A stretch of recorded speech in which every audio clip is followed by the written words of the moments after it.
Assalamualaikum warahmatullahi wabarakatuh. Saya Imam Fahri Helmi dan rekan-rekan lainnya itu Izzuddin Agus Salim, Muhammad Khairunnas dan Mahfuzan Akhyar. Di sini kami akan mempresentasikan hasil tugas akhir kami yaitu aplikasi GoKerja. Nah, singkatnya aplikasi GoKerja ini merupakan aplikasi freelancer. Nah, yang mana seorang user itu bisa mencari dan memesan freelancer untuk membantu pekerjaannya. Nah, misalnya dia ingin mempunyai sebuah logo, akan tetapi dia tidak memiliki skill dalam bidang teknologi, maka dia akan mencari seorang freelancer untuk membuatkannya sebuah logo. Nah, contoh lainnya itu adalah misalnya keran air di rumahnya rusak dan orang tuanya sedang pergi keluar kota atau tidak ada yang bisa membantunya. Nah, oleh karena itu dia akan mencari seseorang freelancer yang bisa memperbaiki keran airnya. Nah, kira-kira seperti itu singkatnya aplikasi ini. Nah, baiklah, aplikasi ini akan dibuat menggunakan framework design sprint. Nah, langsung saja kita mulai dari framework design sprint yang pertama, yaitu tahap pertama, yang mana tahap pertama merupakan memahami atau understanding. Saya Imam Fahri Helmi, di sini saya akan menjelaskan tahap pertama dari framework design sprint.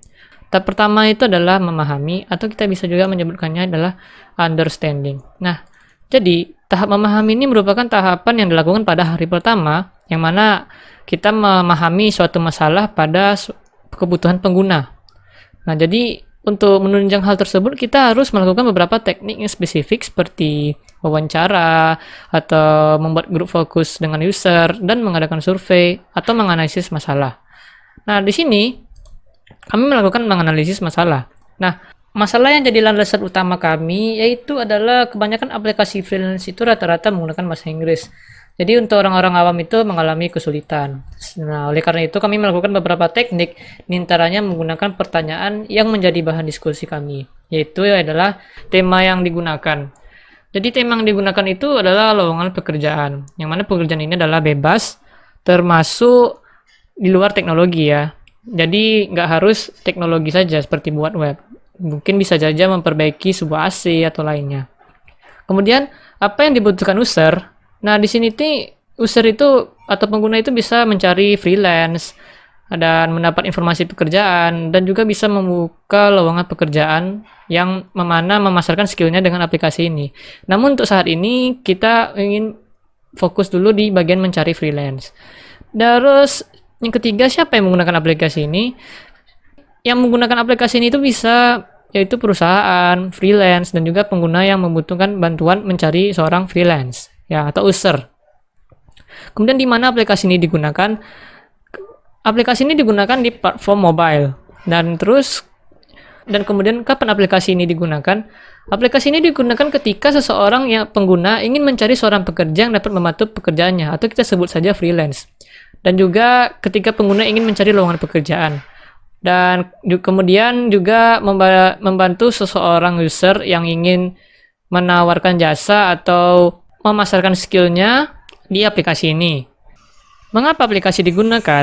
Nah, aplikasi ini digunakan karena aplikasi ini dibuat untuk daerah lokal. Jadi misalnya kita bisa memilih daerah, misalnya dari Pekanbaru atau dari Jakarta. Jadi kita bisa mencari pekerja itu yang sesuai dengan daerah kita. Dan juga itu membantu orang awam karena faktor bahasa, sehingga di sini kami akan membuatnya itu fokus ke bahasa Indonesia. Dan kemudian bagaimana dengan aplikasinya ini? Aplikasinya itu bisa melakukan pencari freelance, mencari lowongan pekerjaan, dan menjadi seorang freelance atau kita yang orang yang menawarkan jasanya. Namun untuk saat ini aplikasi ini kita lakukan dulu untuk mencari freelance. Jadi siapa aja yang menjadi kompetitor reviewnya? Itu ada freelance.co.id dan kerja.co.id. Nah, kemudian itu adalah tahap memahami, yang mana di sini kita memahami user. Di sini kita akan memahaminya dengan melihat dari journey dari seorang user. Jadi di sini kita mudah memiliki user journey map. Nah, dalam user journey map ini kita harus mengetahui dulu langkah-langkahnya, langkah-langkah atau aktivitas yang dilakukan oleh seorang user. Nah, langkah pertama itu user pasti akan termotivasi. Motivasi di sini adalah apa yang diinginkan oleh seorang user. Misalnya, dia ingin membuat sebuah logo atau ingin mempunyai sebuah website, atau bahkan bisa jadi bahwa dia ingin memasang sebuah pagar di rumahnya. Jadi ya dia harus punya motivasi dulu apa yang dia inginkan. Dan dalam user journey map ini kita contohkan bahwa seorang user itu ingin memiliki sebuah logo pada toko online-nya. Nah, jadi aktivitasnya itu dia adalah seseorang yang memiliki sebuah toko online tapi dia belum punya logo. Nah, oleh karena itu tujuannya dalam motivasi itu adalah ingin memiliki sebuah logo pada toko online-nya. Nah, kemudian aktivitas selanjutnya adalah investigasi. Investigasi ini adalah yang mana aktivitasnya itu merupakan mencari informasi apakah ada seseorang yang bisa membuat sebuah logo untuk toko online-nya atau yang lainnya gitu. Maksudnya mungkin membuatkan sebuah website atau yang lainnya. Jadi user ini pasti mencoba menyelidiki dari sosial media, YouTube, website, blog, televisi, dan bahkan mencari lewat mulut ke mulut. Ya, dia bisa jadi bertanya kepada temannya, "Hey, ada yang tahu tempat orang bikin website nggak?" Gitu kan? Atau ada yang tahu tempat bikin logo nggak?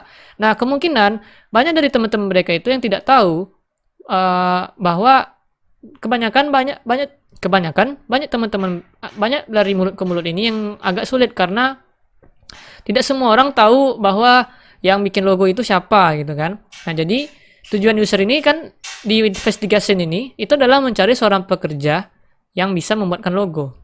Nah, kemudian langkah selanjutnya itu adalah choosing. Jadi setelah dia melakukan motivasi, dia mencari, dan setelah dia mencari, itu dia memilih. Setelah dia dapat, ketika dia menginvestigasi, dan jadi dia dapat pada sebuah aplikasi mobile, yang mana aplikasi ini tuh memiliki banyak pilihan pekerja yang bersedia untuk membuatkan logo. Nah, jadi setelah dia choosing, dia akan pasti memilih dan memesan pekerja sesuai, dan kemudian dia pasti memilih dan memesan pekerja yang sesuai dengan kategori pekerjaan yang membuat sebuah logo. Nah, jadi tujuan user itu adalah memilih dan memesan pekerja yang sesuai. Nah, setelah memilih itu, maka barulah delivery dan user service. Di sini itu adalah mengantarkan jasa ya, menjalankan permintaan dari user dan menjalankan jasa dari yang telah diminta oleh user. Nah, jadi setelah pemilih itu memilih pekerja yang setelah dia cari, dia itu harus menghubungi freelancer tersebut, baik maupun via offline atau online. Jadi setelah dan di sini tuh dia melakukan diskusi dengan pekerja tersebut atau freelance tersebut untuk menjelaskan pekerjaan yang akan diberikan kepada pekerja. Ya, jadi dia harus tahu apa sih yang mau diberikannya seperti apa gitu kan.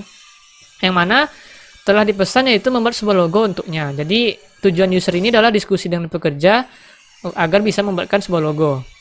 Nah, masih tetap di delivery and user service, tapi ini di bagian yang kedua. Setelah melakukan diskusi, kedua pihak baik pekerja maupun yang memberikan pekerjaan atau user itu harus membuat kontrak satu sama lain.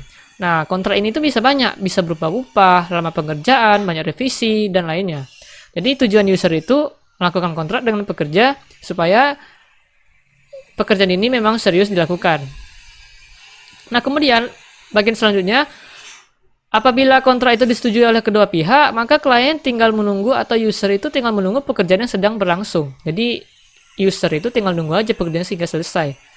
Yang mana tujuan usernya itu hanya menunggu hasil.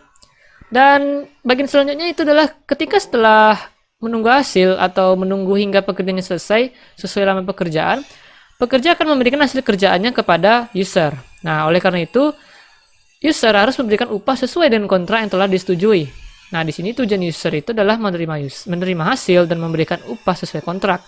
Apabila ada revisi, maka revisi terlebih dahulu. Jadi, kalau misalnya ada revisi, maka dia harus melakukan revisi dulu. Tapi kalau tidak, user sudah bisa langsung memberikan upah sesuai kontrak yang telah diminta oleh freelancer. Nah, setelah mendapatkan hasil yang mana tadi dia minta logo, setelah mendapatkan hasil, seorang user memberikan perasaannya saat mempekerjakan orang tersebut pada suatu pekerjaan yang diberikan dengan memberikan feedback. Jadi, dia itu memberikan feedback atau memberikan umpan balik untuk memberitahukan perasaannya ketika dia memesan jasa seseorang gitu. Jadi bisa melalui mulut ke mulut, sosial media, dan lainnya. Nah, di sini tuh user journey map-nya itu jadi dari memesan jasa seseorang melalui aplikasi. Yang mana tadi storyboard-nya itu yang mana dia memikirkan sebuah logo, terus dia mencari seorang pekerja membuat logo, terus memilih, dan dia diskusi dengan seorang pekerja tersebut dan melakukan kontrak dengan pekerja dan menunggu hasil. Kemudian dia menerima hasil dan melakukan pembayaran atau memberikan upah sesuai kontrak, dan kemudian dia memberikan umpan balik terhadap freelancer tersebut. Oke. Oke, mungkin itu saja dari tahap pertama. Langsung saja kita tahap kedua, yang mana tahap kedua ini merupakan kembangkan ide atau diverge. Baiklah teman-teman, sekarang kita akan masuk ke tahap yang kedua, yaitu tahap mengembangkan ide atau tahap diverge. Jadi pada tahap ini tuh, tim harus melakukan pendefinisasi atau mencari solusi terhadap masalah yang telah ditetapkan oleh tahapan memahami atau tahapan yang pertama. Jadi pada tahap ini tuh harus ditemukan kunci strategi yang baik dari masalahnya agar fungsi pemecahan masalah terpenuhi. Jadi dari setiap anggota itu harus memberikan ide-idenya. Nah, mungkin pertama ide dari saya dulu ya. Nah, jadi ide dari saya itu secara umum, pertama kalau user itu pengguna perorangan bisa mendaftar melalui akun Google, Facebook, dan mendaftar manual dengan email. Dan yang kedua, ya perusahaan itu dapat mendaftarkan akun email perusahaan. Yang ketiga, pengguna perorangan yang mendaftar dapat melakukan mencari lowongan pekerjaan, mencari bantuan project dari para freelancer, menawarkan jasa atau daftar menjadi freelancer gitu. Jadi orang yang punya jiwa-jiwa freelance bisa menawarkan jasanya gitu kan. Yang keempat, itu ada perusahaan dapat melakukan posting lowongan pekerjaan. Yang kelima, itu pengguna yang menjadi freelancer itu dia wajib mempunyai posting CV dan portofolionya, dan juga jasa yang akan dia berikan gitu kan, atau menawarkan jasanya gitu kan. Terus fitur-fiturnya mungkin kalau bisa kan ada fitur like dan rating pada freelance, terus ada fitur chat seperti WA, cuman ya sementara dulu lah gitu kan. Yang ketiga ada fitur mencari lowongan pekerjaan, mencari perusahaan, mencari freelance, dan mencarinya tuh mungkin berdasarkan kategori gitu. Terus juga yang keempat itu ada pengaturan akun ya. Pastilah ada pengaturan akun gitu kan. Nah, terus juga kalau membayar-bayar jasa atau upah freelance itu mungkin bisa melalui via transfer, atau mungkin bisa seperti Dana atau GoPay gitu kan. Nah, atau ATM lainnya lah gitu kan. Jadi itu adalah ide dari saya sendiri ya. Jadi kalau teman-teman silakan memberikan idenya. Baiklah, saya akan mengemukakan ide saya, yaitu yang pertama, kalau menurut saya sih kita buat sistem itu full bahasa Indonesia, karena target kita nih kan dari awal untuk memudahkan orang Indonesia dalam mencari pekerjaan serta mempromosikan dirinya agar skillnya tuh bisa menghasilkan dan tercapai secara maksimal, terpakai secara maksimal. Terus yang kedua, menurut saya sih untuk pendaftarannya memang yang lebih bagus bisa milih pakai akun gitu. Akunnya tuh langsung terhubung ke media sosial yang banyak orang pakai, atau dengan email masing-masing. Contohnya misalnya bisa login lewat akun Facebook atau mungkin Google, atau mungkin dari email, langsung dari email bisa juga, bagus juga gitu kan. Terus yang ketiga, untuk perusahaannya pastinya bisa memposting kebutuhan pekerjaan serta kriteria pekerja yang dia inginkan gitu. Kemudian yang keempat, akun pengguna bisa diverifikasi apabila ingin menjadi freelancer. Kemudian yang kelima, pekerjaannya tuh tidak terbatas, jadi semua jenis pekerjaan tuh bisa masuk ke dalam aplikasi gitu. Terus yang keenam, setiap pengguna tuh akan mendapatkan notifikasi pekerjaan sesuai dengan pekerjaan yang dia inginkan. Jadi pas awal-awal daftar tuh kan dia masukin tuh pekerjaan apa yang dia inginkan. Jadi nanti kalau ada pekerjaan yang sesuai yang dia inginkan tuh masuk notifikasinya ke dalam akun dia gitu. Terus yang ketujuh, apabila pengguna freelancer yang lagi mengerjakan project tetap dapat notifikasi project baru apabila ada seseorang yang membutuhkan jasanya. Jadi maksudnya tuh misalnya dia lagi ngerjakan project nih, tapi ada orang yang mau ngasih project lagi ke dia, tetap dia dapat notifikasinya gitu. Terus pengguna freelancer tersebut dapat berkomunikasi dengan si freelancernya menggunakan fitur chat, seperti yang mungkin dijelaskan mungkin ide dari teman-teman yang lain, atau melalui nomor yang mungkin tercantum di CV, profil, atau biodatanya. Terus yang terakhir, mungkin setiap akun freelancer tuh bisa dikasih rating atau penilaian dan juga like untuk melihat performa kinerja dari freelancer itu sendiri. Mungkin ide dari saya itu aja sih. Untuk teman-teman yang lain bisa share idenya juga yang lain gitu kan. Sekian. Baiklah, saya akan menuangkan ide saya mengenai aplikasi GoKerja ini. Jadi untuk ide yang pertama yaitu ada dua pilihan dalam mencari pekerjaan, baik dari perusahaan sendiri maupun dari para pekerjanya. Kemudian ide yang kedua, ketika perusahaan mencari para pekerja, perusahaan bisa membuat status pekerjaan.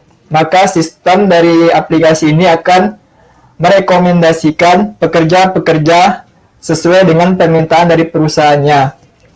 Selain dari rekomendasi, pekerja-pekerja yang ingin masuk ke dalam perusahaan tersebut juga bisa mengikuti pemenuhan syarat-syarat yang dibutuhkan oleh perusahaan yang membuat status pekerjaan tersebut. Kemudian pada ide yang ketiga, hampir sama dengan perusahaan, para pekerja juga bisa melakukan pembuatan status. Jadi hampir sama juga. Jadi nanti ada perusahaan yang direkomendasikan oleh sistem, dan ada juga freelance yang mau bekerja sama dengan si pembuat status melalui komen, maka mereka bisa melakukan kolaborasi. Kemudian pada ide yang keempat, nanti terdapat status pada perusahaan atau para pencari kerja. Jika para pencari pekerja tersebut telah diterima di perusahaan, maka si pekerja ini statusnya berubah menjadi diterima, sehingga ia tidak direkomendasikan jika ada perusahaan maupun para pekerja yang ingin melamar ke perusahaan atau yang ingin melamar pekerja tersebut. Sedangkan pada ide yang kelima, fitur di aplikasi ini bukan hanya pekerja nyata saja, melainkan freelance juga. Kemudian pada ide yang keenam, terdapat batas maksimal login. Jika para pengguna ini tidak login selama 30 hari, sehingga pengguna ini tidak akan direkomendasikan oleh sistem, agar ketika perusahaan menghubungi para pekerja, tidak akan terjadi miskomunikasi. Kemudian pada ide yang ketujuh, tidak terbatas hanya melalui pekerjaan remote saja, yaitu kontrol jarak jauh atau sistem sekarang yaitu freelance. Tetapi ini juga berkaitan dengan pekerjaan nyatanya, seperti pekerjaan ART ataupun perusahaan-perusahaan yang baru merintis yang membutuhkan karyawan baru. Kemudian ide yang kedelapan, yaitu email tiap pengguna akan di-spam beberapa pekerjaan jika memang para pekerja tersebut belum menerima pekerjaan, ataupun freelance yang tidak sedang menjalankan project juga akan di-spam pekerjaan project, sehingga freelance tersebut bisa mendapat kesempatan untuk memperoleh pekerjaan yang baru. Jika freelance atau pengguna atau para pekerja lainnya sudah mendapatkan pekerjaan ataupun proyeknya, maka pekerja maupun freelance tersebut tidak akan di-spam, agar tidak adanya pengambilan pekerjaan lebih dari satu. Baiklah, sekian ide dari saya. Kemudian saya akan membacakan ide dari Mahfuzun Akhyar. Idenya yang pertama yaitu transfer lebih baik menggunakan rekening PayPal bagi freelance atau para pekerja remote. Karena PayPal sudah sering digunakan oleh banyak freelance sebagai metode pembayaran. Hal tersebut berdasarkan pengakuan dari Bang Angga Rizky, founder dari Build with Angga. Kemudian ide yang kedua yang dia tawarkan yaitu untuk tawaran pekerjaan dari spam email kayaknya kurang cocok yang seperti saya sampaikan di ide saya tadi, karena sifatnya yang cukup mengganggu, kecuali jumlahnya yang masuk masih sedikit, jadi masih dibilang wajar. Kemudian pada idenya yang ketiga, kalau bisa perusahaan bisa melihat rank gaji yang bisa dinego oleh pekerja, karena kebanyakan pekerja ingin mengetahui apakah job desk dan gaji yang diberikan itu sesuai, kalau bisa ada fitur gaji juga. Jadi ia berpendapat ada filter gaji supaya para pekerja itu bisa memilih salary yang ia inginkan. Kemudian pada ide yang keempat, kalau untuk masalah bahasa, ia setuju full menggunakan bahasa Indonesia persis dengan pendapat yang disampaikan oleh rekan Jundi. Kemudian pada ide yang kelima, ia sampaikan bahwa pihak perusahaan harus memberikan uang muka proyeknya terlebih dahulu agar bisa mendukung progres dari pembuatan proyek. Kemudian pada ide yang kelima, pihak perusahaan harus mengkonfirmasi bahwa proyeknya telah dibuat 100% dan memberikan rating kepada freelance ataupun pekerja. Tidak hanya rating, ia juga memberikan pendapat diperlukan komentar terhadap freelance yang mengerjakan jika pekerjaan proyeknya tersebut selesai. Untuk ide yang ketujuh, fitur like sepertinya tidak perlu lagi kalau sudah menggunakan fitur rating bagi freelance. Kemudian idenya yang kedelapan, selebihnya kurang lebih sama dengan pendapat dari teman-teman yang lain. Berarti ide yang kedelapan ini pendapatnya setuju dengan ketiga pendapat dari rekan-rekan. Kemudian ide yang kesembilan, kalau untuk rekomendasi freelance sepertinya kurang tepat, soalnya kasihan terhadap freelancer baru yang sedang merintis karirnya melalui aplikasi ini, sehingga akan terhimpit dengan freelance yang sudah memiliki rating positif yang tinggi. Kemudian pada idenya yang ke-10, kata-kata bahasa Inggris tidak dipermasalahkan jika dimasukkan, asalkan kata-kata yang digunakan tersebut familiar digunakan oleh umum.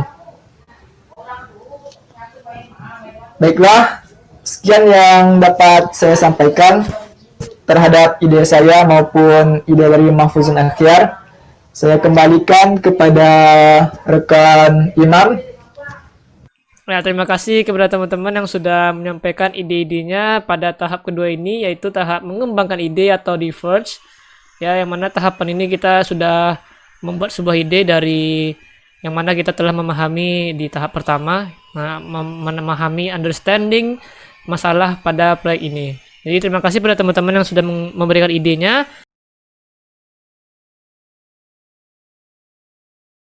Ya, baiklah teman-teman, sekarang kita akan masuk ke tahapan yang ketiga, yaitu tahapan memutuskan ide atau decide ya. Jadi di sini tuh anggota tim harus melakukan diskusi untuk ya menemukan ide-ide yang terbaik. Jadi kita tentukan ide-ide yang telah kita buat tadi ya. Jadi setelah kita menemukan ide tadi itu kita bisa mendiskusikan lebih lanjut bagaimana tahapan selanjutnya. Oke, baiklah kita akan melakukan diskusi apa-apa saja ide yang akan kita terapkan.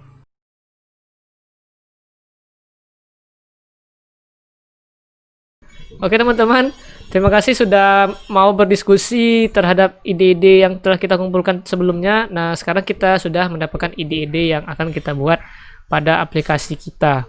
Nah, ide-idenya itu yang telah kita diskusikan tadi itu sudah saya kumpulkan dan saya tulis, sehingga ide-idenya itu seperti ini. Ya, baiklah. Untuk tahapan ide yang telah kita putuskan itu atau kita setujui. Nah, ide yang kita setuju itu ada 10 ya. Untuk sementara ada 10. Jadi yang pertama itu ada pendaftaran multi out ya. Jadi multi out tuh ya kita bisa mendaftarnya itu bisa melalui email dengan seperti Google atau juga bisa mendaftar melalui Facebook.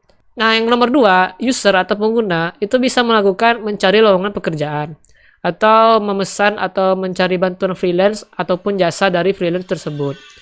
Nah, yang ketiga itu chatting dialihkan ke WA atau tele. Jadi supaya karena para pengguna juga lebih banyak menggunakan WA dan tele untuk berkomunikasi. Tele ini adalah Telegram ya. Nah, yang keempat itu ada pengaturan akun. Nah, di sini tuh pengaturan akun itu seperti ubah password, ubah nama, dan mungkin ubah selain sebagainya. Nah, untuk nomor 5, pembayaran itu berupa pembayaran upah freelance-nya. Itu pembayarannya bisa melalui via transfer seperti Dana, GoPay, atau ATM Indo. Nah, jadi misalnya udah selesai freelance-nya atau pekerjaannya itu dibayar melalui via transfer seperti Dana, GoPay, dan ATM Indo. Nah, dan kemudian yang keenam itu ada pemberian uang muka. Jadi pas kita mesan itu pertama ya pemberian uang muka dulu gitu. Jadi ada uang DP-nya gitu kan. Nah, terus yang ketujuh ya perusahaan itu menampilkan info gaji. Yang ke-8 itu ada fitur rating. Dan yang ke-9 itu ada jika freelance sedang mengerjakan project, maka pengguna lain itu atau user itu tidak bisa menghubunginya gitu. Hingga projectnya selesai. Dan yang ke-10 itu ada rank gaji pada setiap freelance. Oke, itu adalah ide-ide yang telah kami setujui. Nah, ya, kemudian untuk pemilihan warna kami sudah mendiskusikan bahwa warna yang kami gunakan itu lebih warna kebiruan, dan juga inilah campuran warnanya, dan inilah warna yang akan kita gunakan di aplikasi kita. Nah, kemudian itu adalah storyboard, yang mana storyboard ini kita menggunakan Affinity Map. Jadi untuk storyboard Affinity Map ini bisa dijelaskan oleh Heru. Nah ya, jadi Heru mungkin bisa memperjelas untuk storyboard Affinity Map yang telah kita buat kepada teman-teman lainnya. Assalamualaikum warahmatullahi wabarakatuh. Terima kasih kepada rekan Imam. Jadi di bagian Affinity Map ini terdapat 3 keadaan ya. Yang pertama yaitu situasi. Terima kasih kepada rekan Imam. Jadi untuk Affinity Map di sini terdapat 3 bagian, yaitu yang pertama untuk situasi, yang kedua yaitu yang dilihat oleh user, kemudian action yang dilakukan oleh user. Jadi untuk yang pertama di halaman login. Jadi user tersebut telah berhasil melakukan pendaftaran terlebih dahulu. Jadi di halaman login ini user akan melihat form login, yaitu form email dan form passwordnya. Kemudian terdapat login menggunakan Google dalam bentuk button, kemudian login menggunakan Facebook dalam bentuk button. Jadi ketika user melakukan action, yaitu klik login, maka user akan diarahkan ke screen beranda. Di sini situasinya yaitu user telah menekan tombol login dan berada di halaman list lowongan pekerjaan, yaitu rekomendasi lowongan pekerjaan. Kemudian terdapat submenu yaitu cari freelance, khusus untuk freelance. Kemudian post job, yaitu jika ingin menawarkan pekerjaan. Kemudian pesan, yaitu yang didapatkan notifikasi dari orang lain. Kemudian terdapat rekomendasi lowongan pekerjaan yang ditawarkan oleh perusahaan-perusahaan. Kemudian terdapat beberapa menu seperti beranda, cari, post job yang hampir sama juga dengan menu subnya. Kemudian pesan juga sama. Kemudian saya ini berbentuk profil. Kemudian ketika user mengklik cari freelance, ia akan diarahkan ke tempat halaman kategori. Jadi dalam situasi user telah menekan tombol cari freelance, maka hal yang dilihat oleh user di kategori ini yaitu list kategorinya, kemudian menu-menu sebelumnya seperti beranda, cari, post job, pesan, saya. Kemudian ketika user melakukan action, klik salah satu kategori, baik itu IT dan teknologi, bahasa dan lain sebagainya. Ketika user menekannya, maka user akan dialihkan ke list freelance, yaitu daftar-daftar freelance. Di sini terdapat 3 submenu lagi, yaitu bagian freelance, khusus memang yang ingin mencari freelance. Misalnya dari kategori IT, mereka ingin mencarikan freelance. Kemudian project, sama juga ketika mereka memilih kategori IT, kemudian mencari project. Begitu juga dengan locker. Jadi user bisa memilih sesuai dengan yang dibutuhkannya atau sesuai dengan yang dicarinya. Kemudian di sini juga terdapat list freelance. Jika mereka memilih freelance, kemudian project, maka list freelance ini akan berubah jadi list project. Kemudian locker, ketika diklik locker, maka akan muncul list locker. Kemudian juga masih terdapat juga dengan 5 menu utama. Ketika user mengklik salah satu freelance, misalnya ia memilih freelance pada list freelance, maka ia akan diarahkan ke profil dari freelance-nya, di mana situasi user telah memilih salah satu freelance. Kemudian user akan diarahkan ke profil. Di sini user akan melihat profil, kemudian review dari hasil pekerjaannya, kemudian terdapat button dari pekerjakan saya, kemudian masih terdapat 5 menu utama. Ketika user mengklik pekerjakan saya ini, ia akan diarahkan ke dalam halaman tawaran. Jadi dengan situasi user menekan tombol pekerjakan saya, maka di halaman tawaran ini user akan melihat form tawaran, yaitu hal-hal yang akan ditawarkan kepada freelance. Kemudian button kirim tawaran. Ketika user mengklik kirim tawaran, maka ia akan dialihkan ke tempat halaman sebelumnya, yaitu dalam keadaan di mana freelance tersebut telah terpilih sebelumnya. Kemudian di sini juga terdapat info tawaran telah diterima freelance. Jadi ketika user mengklik kirim tawaran, maka akan muncul info tawaran telah diterima di bagian screen list dari projectnya. Kemudian ketika user melakukan action, yaitu klik bayar DP, maka user akan dialihkan ke pop-up pembayaran DP freelance. Di sini nanti terdapat beberapa metode pembayaran seperti menggunakan ATM, OVO, maupun Dana.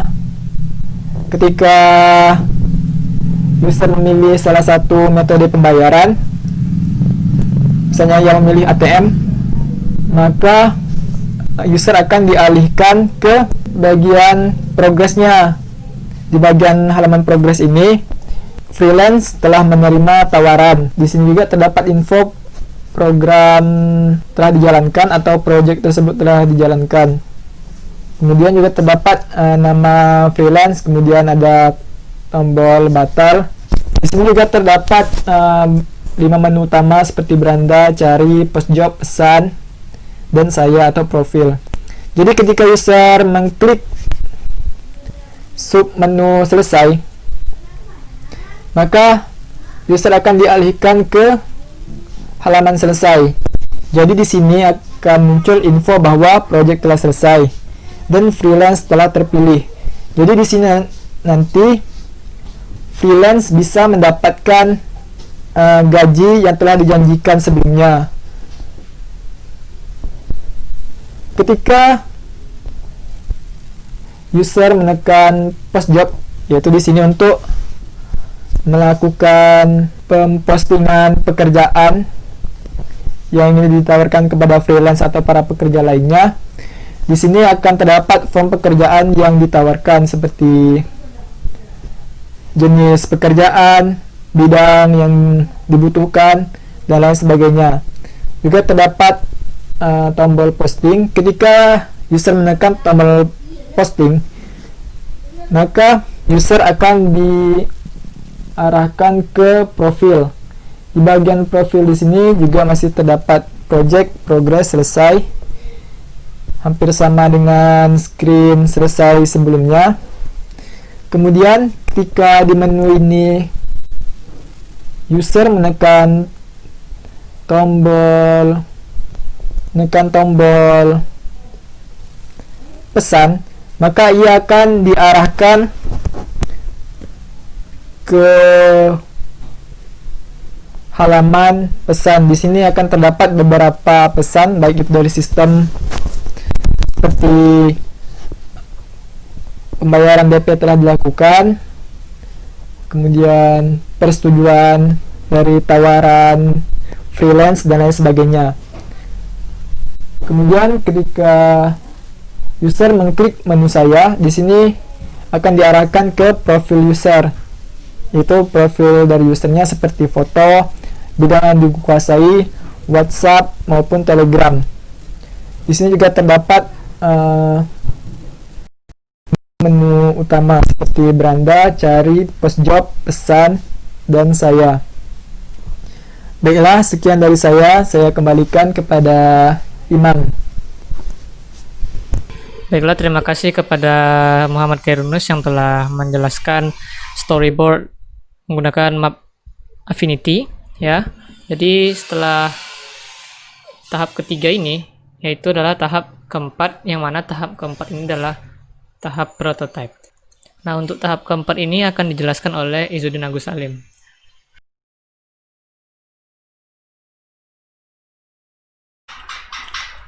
Baiklah, saya Izzuddin Agus Salim atau yang biasa dipanggil oleh teman-teman Jundi akan menjelaskan tahapan selanjutnya dari desain sprint, yaitu tahapan prototype. Pada tahapan ini merupakan tahap prototyping. Tim akan memproses penciptaan produk mula-mula sebagai tester. Pengembangan tim akan melakukan diskusi guna membuat rancangan nyata dari suatu produk sehingga bisa diadakan demo pada user dalam tahap berikutnya. Pada tahap ini merupakan tahap merancang sebuah desain aplikasi yang akan kami buat. Tahap ini dimulai dari pembuatan low fidelity yang merupakan kerangka aplikasi yang akan dibuat. Pada tahapan low fidelity ini kami menentukan halaman-halaman apa saja yang dibutuhkan dalam aplikasi, kemudian halaman tersebut dibuatkan strukturnya seperti ada halaman menu, home, login, register, profile, dan lain sebagainya. Baiklah, di sini saya akan mencoba mendemokan hasil dari prototipe yang telah kami buat. Ini merupakan halaman home atau halaman beranda dari aplikasi kami, atau ketika kita sebagai user belum login, ini merupakan halaman awalnya. Di sini udah langsung ada rekomendasi pekerjaan, kita bisa lihat detailnya. Kemudian kalau belum login ini kita cuman bisa mengakses menu beranda ini dan pencarian halaman pencarian. Misalnya kita mau mencari pekerjaan IT software.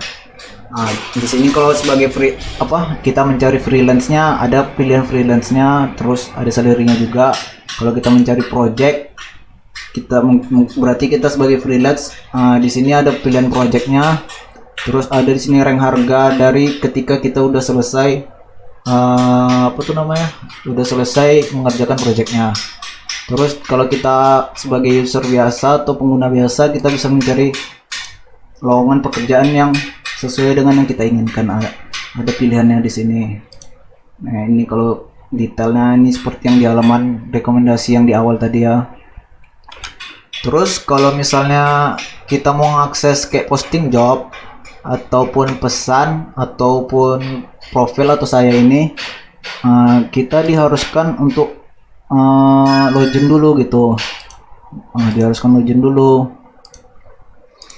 Kita cobain dulu ya, karena kita belum punya akunnya, tentu kita harus mendaftar dulu di sini. Misal sebagai contoh, kita isi nama lengkap, nomor handphone, email, kemudian password, konfirmasi password, terus kita buat akun. Setelah berhasil buat akun, kita login sini, atau dari sini juga bisa tekan buat akun, langsung masuk ke halaman ini. Kita masukin sesuai yang udah kita daftar tadi, emailnya, passwordnya, kemudian kita login kan. Ini waktu kita udah login kan, di sini kita bisa, kalau login tuh udah bisa kita posting pekerjaan. Jadi kita coba kan demonya, kita posting pekerjaannya. Nah, di sini kita bisa milih kategori pekerjaan yang kita butuhkan, terus detail dari pekerjaan yang kita butuhkan tuh, misalnya dibutuhkan tenaga ahli IT di bidang programmer, terus kita masukin salary-nya di sini per jam, terus total 4 jam dapat segini, terus kita posting, masuklah tawaran postingan kita nih di post job kan.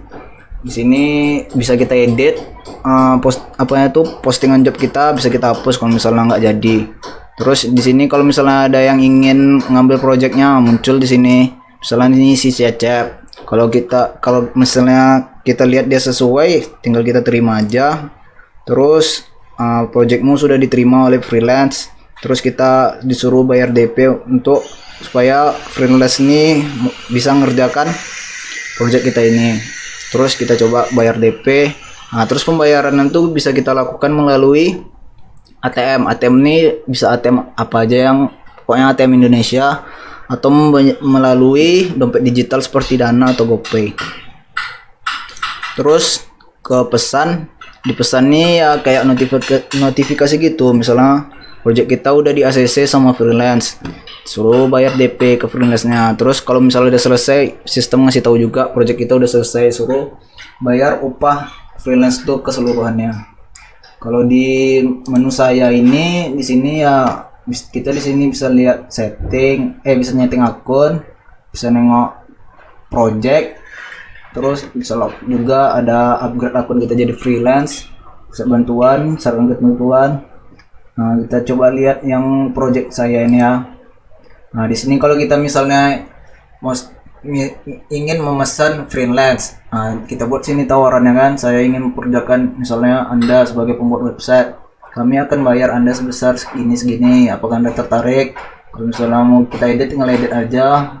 Terus kalau misalnya udah selesai kita posting, kita nunggu untuk diakses oleh freelance tuh apanya, tawaran yang kita berikan nih. Kalau mau posting job ya seperti yang udah dijelaskan sebelumnya. Terus kalau misalnya project kita udah selesai, di sini nanti ada misalnya project kita udah selesai, project kita udah di udah diambil oleh freelance-nya gitu. Tidak ada kayak pesan itu, projectmu sudah diterima oleh freelance.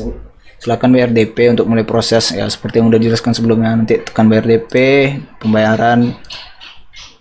Kalau yang progress nih, misalnya project kita tuh kan tadi udah diambil freelance, terus project kita tuh di sini dikasih tahu projectnya, selamat project Anda sudah dalam pengerjaan. Nih ada waktu pengerjaannya, ada notifikasinya di sini dalam pengerjaan. Terus ini deadline freelance-nya tuh waktu terakhir dia menyelesaikan pekerjaan yang kita berikan.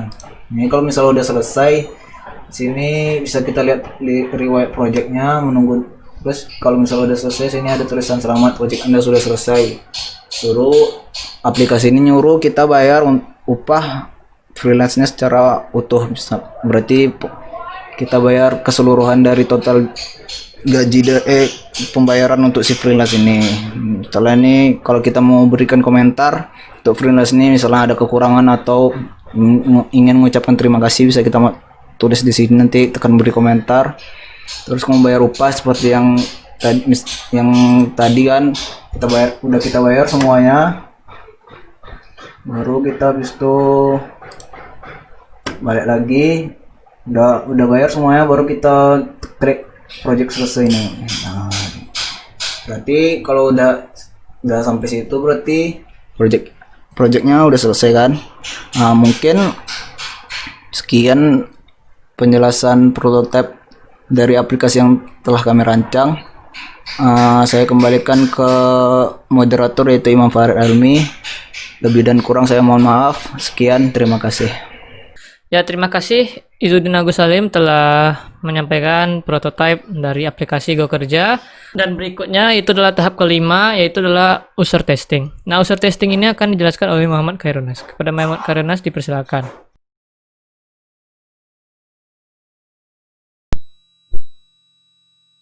Terima kasih kepada rekan Imam.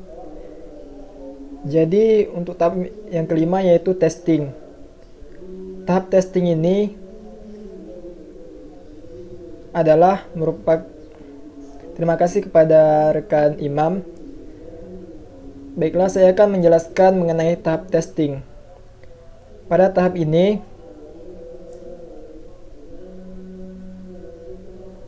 akan dilakukan penilaian. Terima kasih kepada rekan Imam. Baiklah, saya akan menjelaskan mengenai tahap yang kelima yaitu testing. Tahap testing ini adalah tahap pengujian terhadap aplikasi yang telah dibikin sebelumnya untuk dinilai oleh user. Jadi di sini terdapat 3 pilihan pertanyaan yang telah kami sediakan. Yang pertama yaitu untuk testing melalui pertanyaan yang telah kami bikin sendiri. Kemudian pertanyaan UI key, yaitu pertanyaan yang ditetapkan. UI key ini yaitu User Experience Questionnaire. Kemudian yang ketiga yaitu pertanyaan yang berkaitan dengan SUS atau System User Scale. Jadi di sini kedua pertanyaan ini yaitu pertanyaan UI key dan SUS ini kami menghitung menggunakan Excel. Jadi di sini kami memperoleh responden sebanyak 6 orang untuk bagian SUS. Salah satu di antaranya yaitu perempuan. Untuk perhitungan SUS ini sendiri, untuk pertanyaan kuesioner pertama ibarat pertanyaan ganjil, maka pertanyaan tersebut akan dikurangi senilai 1 angka. Sedangkan untuk kuesioner yang bernilai genap, ia akan menjadi bahan pengurang untuk nilai tertinggi yaitu 5. Sehingga skor hasil hitungan yaitu dari kuesioner pertanyaan pertama hingga pertanyaan ke-10 maka akan dijumlahkan. Setelah dijumlahkan akan dikali dengan 2,5. Setelah dikali dengan 2,5, lakukan penjumlahan dan perkalian dengan 2,5 ini untuk tiap-tiap responden sehingga dapatlah skor rata-rata yaitu 56,7 jika dibulatkan. Sehingga berdasarkan nilai SUS ini, aplikasi GoKerja masuk ke dalam kategori good, yang artinya secara usability aplikasi GoKerja ini bisa diterima di masyarakat. Sedangkan untuk pertanyaan dari UI key, di sini kami menggunakan tool analisis UI key data. Jadi di sini kami memperoleh 4 responden dengan jumlah pertanyaan UI key yaitu sebanyak 26 item. Kami melakukan pengumpulan data menggunakan Google Form. Ini merupakan responden dari pertanyaan yang berkaitan dengan System User Scale. Kami mengambil sebanyak 6 responden karena beberapa menggunakan percobaan. Kemudian untuk pertanyaan UIK kami memperoleh sebanyak 4 responden dengan satu responden yaitu 2 kali. Jadi kami mengambil salah satunya. Maka untuk pertanyaan UIK ini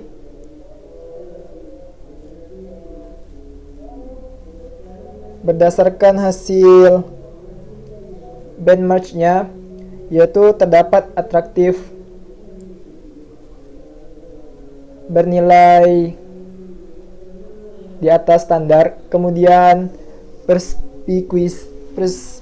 perspicuity, yaitu di bawah standar. Kemudian efisiensi di bawah standar juga. Kemudian dependability standar. Kemudian stimulasi masuk ke dalam kategori di atas standar. Kemudian novelty masuk ke dalam di atas standar untuk penilaian dari Workbench-nya. Sedangkan untuk pengujian yang ketiga yaitu berdasarkan pertanyaan yang telah kami buat sebelumnya. Yang pertama yaitu kami melakukan pengambilan terhadap tester yang bernama Alvin Muhammad Devi. Jadi kami menyediakan 4 pertanyaan diantaranya yaitu bagaimana pendapat Anda mengenai warna, apakah ramah dengan pengguna. Kemudian tanggapan dari Alvin Muhammad Devi ini, warna kurang enak dipandang, kalau bisa jangan dikasih warna pucat, lebih baik memberi warna yang lebih terang. Kemudian penggunaan icon disarankan jangan terlalu besar. Kemudian pertanyaan yang kedua yaitu apakah aplikasi ini sesuai dengan fungsinya. Kemudian tanggapan dari Alvin Muhammad Devi ini,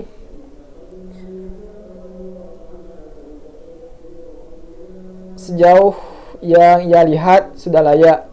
Kemudian pertanyaan yang ketiga yaitu apakah aplikasi ini mampu menambah pengalaman yang baik. Kemudian tanggapan dari Alvin Muhammad Devi ini, lebih baik disesuaikan sama dengan seperti Gojek. Kemudian pertanyaan yang keempat yaitu apakah aplikasi ini bisa digunakan kepada orang yang tidak biasa dengan teknologi atau hanya dikhususkan untuk orang yang melek teknologi. Alvin Muhammad Devi ini memberi tanggapan sebaiknya sistem yang telah dibangun hendaknya menggunakan tombol bantuan untuk memudahkan pengguna memahami aplikasi tersebut. Kemudian salah satu user tester yang kedua yaitu Ikhwan Nurdwi Yoga dengan tanggapan mengenai warna dan ramah dengan pengguna atau tidak. Tanggapannya yaitu penggunaan warnanya lebih lembut, ramah di mata meskipun ia lama menatap monitor. Melihat tampilan prototipe tersebut tidak membuat matanya merasa lelah. Kemudian tanggapan dari pertanyaan yang kedua tentang apakah aplikasi ini sesuai dengan fungsinya. Ia menjawab ya. Sedangkan pertanyaan yang ketiga yaitu apakah aplikasi ini mampu menambah pengalaman yang baik. Ikhwan memberi tanggapan bahwa pengalamannya sudah cukup dirasakan. Untuk pertanyaan yang keempat yaitu apakah aplikasi ini bisa digunakan kepada orang yang tidak biasa dengan teknologi atau hanya dikhususkan orang yang melek teknologi. Kemudian ia memberi tanggapan dapat digunakan oleh masyarakat yang tidak terlalu paham dengan teknologi.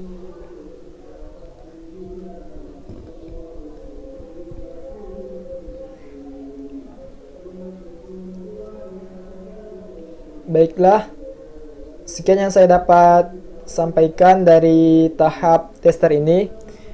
Kesimpulan yang bisa diambil dari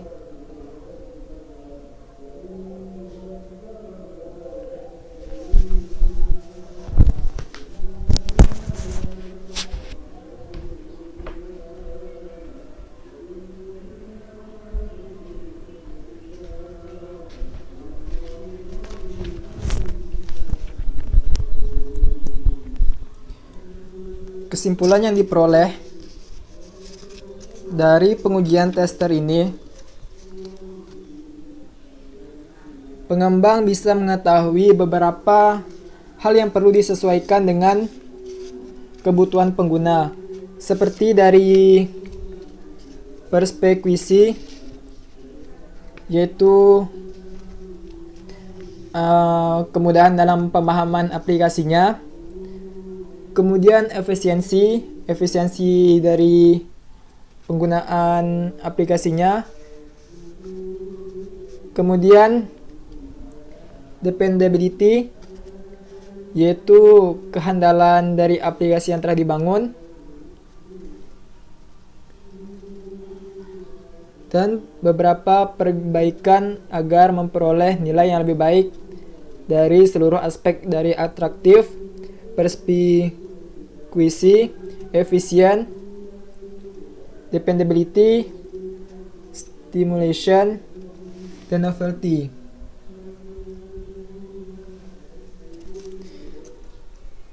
Untuk kesimpulan dari seluruh tahap desain sprint ini, yaitu dengan menggunakan desain sprint, pengembang bisa menyelesaikan pembuatan sistem dengan jangka waktu yang lebih cepat, yaitu 5 hari hingga tahap pengujian. Selain itu, dengan adanya desain sprint ini, pengembang bisa lebih aktif dengan calon pengguna karena setiap masuk ke tahap testing, di mana tahap testing ini dilakukan selama 5 hari setelah tahap-tahap sebelumnya, maka pengembang bisa memahami user secara terus-menerus sehingga aplikasi yang dibangun bisa memuaskan para pengguna. Baiklah, sekian yang saya dapat sampaikan. Saya kembalikan kepada rekan Imam. Ya, baiklah, terima kasih kepada rekan Heru yang telah menjelaskan tahap kelima. Dengan berakhirnya tahap kelima tadi, maka berakhir pula video kita pada kali ini. Saya Imam Farid Helmi dan rekan-rekan lainnya, dan Muhammad Khairuna, Sisuddin Agus Salim, dan Mahfuzan Akyar. Kami mengundurkan diri dan mohon maaf apabila ada kesalahan. Wabillahi taufiq wal hidayah. Wassalamualaikum warahmatullahi wabarakatuh.